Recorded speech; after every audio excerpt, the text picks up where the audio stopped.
जलालगढ़ थाना क्षेत्र में एक ऐसी घटना हुई है जिसने पूरे थाना क्षेत्र को जो है दहला के रख दिया है।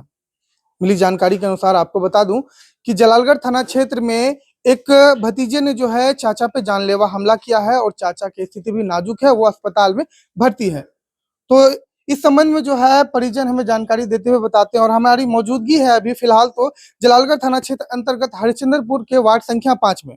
और एक ही आंगन है और एक ही आंगन में जो है दो घर बने हुए हैं। इधर आप घर देखेंगे तो आप पश्चिम साइड में इधर जो है चाचा जी का घर है और इधर जो है भतीजे का, यानी कि जो व्यक्ति जो घायल है, मोहम्मद हसीब जी जो घायल हैं, अभी अस्पताल में भर्ती हैं, उन्हीं के भतीजे का घर, बड़े भाई का घर है। और बड़े भाई के गुजर जाने के बाद उनकी पत्नी और उनका जो एक बड़ा बेटा है वो इसी घर में रहते थे। और जहां तक जानकारी है कि जो युवक ने इस तरह की घटना को अंजाम दिया है उसका नाम रेहान है और रेहान यहाँ रहता नहीं था। उसकी माँ यहाँ अकेले रहती थी, एक ही आंगन में दो परिवार जो रहते थे। उसके बाद रेहान काफी दिनों से मुंबई में ही रहता था। इधर जो लोग बताते हैं, स्थानीय लोग बताते हैं कि वो कुछ दिन पहले जो है यहाँ ईद के समय में ही घर आया था और घर आने के बाद जो है जमीन को लेकर के, शायद 2 कट्ठे जमीन को लेकर के आपसी विवाद जो है परिवार में चल रहा था। हालांकि इस पे जो है फैसला हो गया था, लेकिन 6 तारीख की शाम को, 6 अप्रैल की शाम को यहाँ पे कुछ ऐसा मामला हुआ जिसके बाद जो है दोनों परिवार, आपको चाचा का भी परिवार और जो भतीजी का भी परिवार है, दोनों परिवार जलालगढ़ थाना पहुंच जाता है।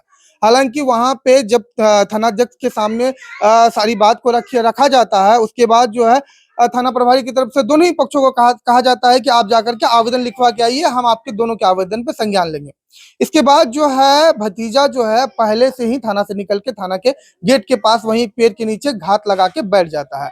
उसके बाद फिर चाचा और उसका जो चाचा है, जो मोहम्मद हसीब जो घायल है, जो भी अस्पताल में भर्ती है, वो अपनी पुत्री को लेकर के वहां गया था, थाना गया था। थाना से जब निकलने के बाद ये लोग जब मुख्य गेट पे पहुंचते हैं तो अचानक से पहले से घात लगाए जो भतीजा था वो उनके चाचा पे जो है धारदार हथियार से हमला कर देता है। हालांकि यह सारी घटना जो है उनकी पुत्री के सामने हुआ था। तो फिलहाल हम उन्हीं उसी आंगन में है और ये जानने का प्रयास करेंगे कि उनकी जो पत्नी है अभी हमारे साथ है, उनकी बेटी है और साथ में उनके जो 4 छोटे-छोटे बच्चे हैं, उन लोगों से बात करने की कोशिश करेंगे कि आखिर घटना किस प्रकार हुई थी। तो आप हसीब जी की पत्नी हुई, अभी कैसा स्थिति है? 6 तारीख को शाम में इस तरह की घटना हुई है, धारदार हथियार से जो है उन पे जानलेवा हमला हुआ है। और जहां तक हम लोगों ने भी फोटो वीडियो देखा है, उन फोटो वीडियो को तो हम लोग नहीं दिखा सकते हैं चाहे सार्वजनिक, क्योंकि उसमें काफी हद तक जो है वायलेंस किया गया है। तो आप मुझे ये बताइए कि घटना के दिन यहाँ पे क्या हुआ था? क्या विवाद जमीन से जुड़ा था या किसी तरह अन्य तरह का कोई विवाद था? जमीन का बात है। जमीनी का बात है। हाँ, ये हफ्ता दिन से ही झगड़ा हो रहा था जमीन के लिए। बस होते होते अंगना में झगड़ा हुआ, लेडीज में झगड़ा हुआ। उसके बाद मेरा शौहर गया छुड़ाने के लिए दोनों को। दोनों माँ बेटा रोड पर मिल के मारा हम लोग को। मारा तो उसके बाद से हम मारे उसको, हम लाठी लेके मारे तो थोड़ा सा सर फट गया, बस हो गया। उसके बाद वो थाना गई तो हम भी गए थाना गए तो बड़ा बाबू बोला कि आवेदन लिख के लाइए। दोनों पक्ष पहुंचे? हाँ, दोनों पक्ष पहुंचे। पहले वो गई। हाँ, हम लोग 7 फैमिली गए थे। अच्छा। मेरा 7 फैमिली था वहाँ। 5 आदमी हम लोग बड़ा बाबू के पास बैठे हैं। मेरी लड़की और मेरा शौहर गया आवेदन लिखाने आयसान की दुकान में। तब तो पूरा 20 थाने के सामने में दबिया लेके काट दिया। थाना से गेट से जैसे हाँ, निकले बाहर पेड़ के गेट से ही मुँह 20 थाना में, मुंह के पास। हाँ मुँह चलिए, के ठीक है। पास। उसके बाद जो है उस समय अफरा तफरी का माहौल हो गया था, युवक उस समय वहां से फरार हो गया था। हाँ, बाद में फिर हाँ, पुलिस प्रशासन छापेमारी करके जो है उसे पूर्णिया से पकड़ के लाया। हाँ, पकड़ ये के बात लाया। सच है? हाँ, मार दिया। मेरा पति वहां पर बेहोश था, पूरा खूने खून था, एकदम खत्म था। तब प्रशासन सबको हल्ला किए, तब वो सब आया उठा के तब एम्बुलेंस में ले गया। जिस समय घटना हुई उस समय आप लोग सभी थाना गए थे? हाँ। लेकिन आवेदन लिखवाने के लिए सिर्फ आपकी जो बेटी है और आपके जो पति है वो ही बाहर गए थे? हाँ, बाहर वो निकले। बड़ा बाबू उसको बोले कि जाओ, तो मेरी बेटी और मेरे पति गए थे। देखिए, एक तो जलालगढ़ शान से रहने वाला जलालगढ़ क्षेत्र है, यहाँ पे इस तरह की घटनाएं शायद ही कभी देखने को मिलती है। लेकिन हालांकि जो यह खबर निकल के सामने आ रही है, कहीं न कहीं यह खबर जो है लोगों को चौंका रही है, लोगों को परेशान कर रही है कि इस तरह की घटना जलालगढ़ में नहीं होती थी। क्योंकि जलालगढ़ एक शांतिपूर्ण जो है स्थान है, यहाँ पे लोग जो है एक दूसरे के साथ मिलजुल के रखते हैं। लेकिन एक ही परिवार में, एक ही आंगन में 2 परिवार जब इस तरह की घटना को अंजाम देते हैं, कहीं न कहीं यह लोगों को हैरान करने का विषय है। तो उस समय जो है जो आपकी पुत्री है वो उसके साथ थी, अपने पिताजी के साथ थी ना? हाँ। बाबू तुम ही थी वहां पे साथ में? तो पापा के साथ किस तरह की घटना हुई है? पहले जब हम लोग को सर बोले कि जाइए आवेदन पत्र लेके आइए, तो हम लोग बाहर गए। मेरे पापा आगे आगे थे, हम पीछे से थे।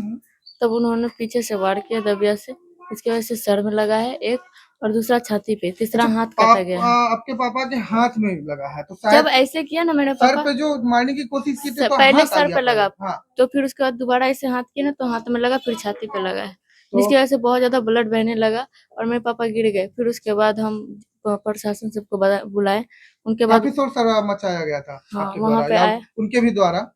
तो वहाँ पे सर लोग आए, फिर उनको अस्पताल लेके जाया गया। तो जब हल्ला हुआ तो प्रशासन बहुत तेजी से वहां पे पहुंचे थे। हाँ, सब डिनर कर रहे थे, रात का समय था अच्छा ना, इसीलिए। और इलाज में कहीं कोई कोताही तो नहीं हुई, तुरंत जो है आपके पिताजी को अस्पताल पहुंचा दिया गया था यहाँ से पहले जलालगढ़ हॉस्पिटल लेके गया था, वहां से फिर उसके बाद पूर्णिया। एम्बुलेंस के द्वारा। हाँ आप लोग सभी साथ में निकले थे क्या? जी। तो आवेदन उसके बाद फिर आकर के वो वापस पूर्णिया से जब आए हैं तब जाके थाना में आवेदन दिए हैं। हाँ, रात में।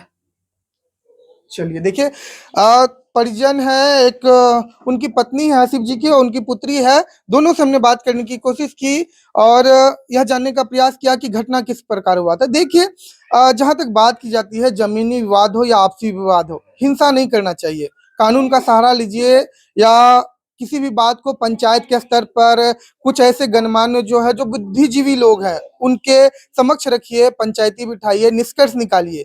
इस तरह से आप अगर कुछ देर के लिए आवेश में आकर के इस तरह की घटना को कारित करते हैं, घटना को अंजाम देते हैं, तो इसका जो है अंजाम भुगतना पड़ता है। कहीं न कहीं देखा जाए कि जो अभी आरोपी है, जो गुनहगार है, उसके लिए भी अभी कम से कम यह समय जो होगा कितना कठिन होगा। अभी देखिए वो घटना करके फिर जेल चला गया है।